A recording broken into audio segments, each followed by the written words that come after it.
Bonjour les amis, j'espère que vous allez bien.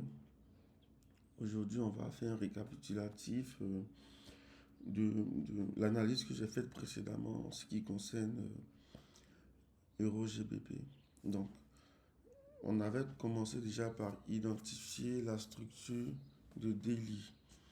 Ok, et comme c'est visible ici, la structure de daily, d'accord, elle est vraiment haussière parce qu'on avait ce creux ici. Après, on a eu un sommet ici et à la fin, on a eu le dernier creux ici. Donc, on voit clairement que on a cassé de la structure par le bas. Donc, nous sommes vraiment baissiers en daily.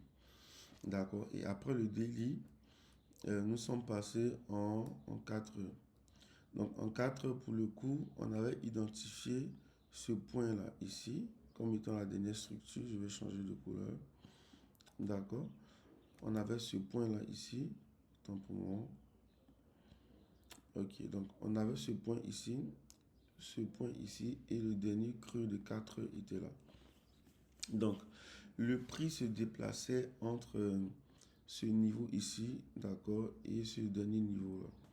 Donc, à partir de cet instant, on avait dit que le daily est baissier et aussi le 4 heures, lui aussi, est baissier.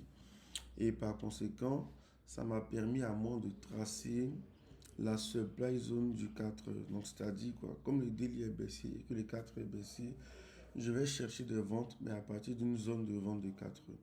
Donc, j'ai attendu que le prix arrive dans cette zone ici.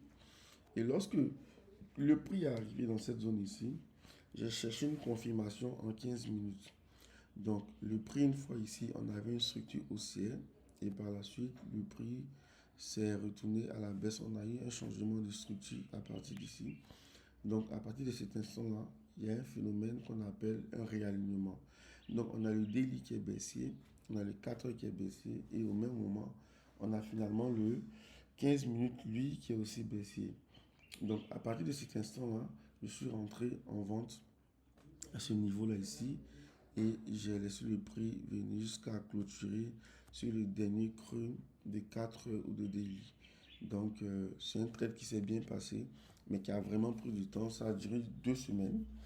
D'accord. Donc, voilà un peu comment ça s'est déroulé. Donc, si vous voulez que j'analyse d'autres marchés, si vous voulez que j'aborde d'autres thématiques, n'hésitez pas à me le dire en commentaire et à partager beaucoup cette vidéo de sorte à faire agrandir la communauté. Et n'oubliez pas surtout de vous abonner.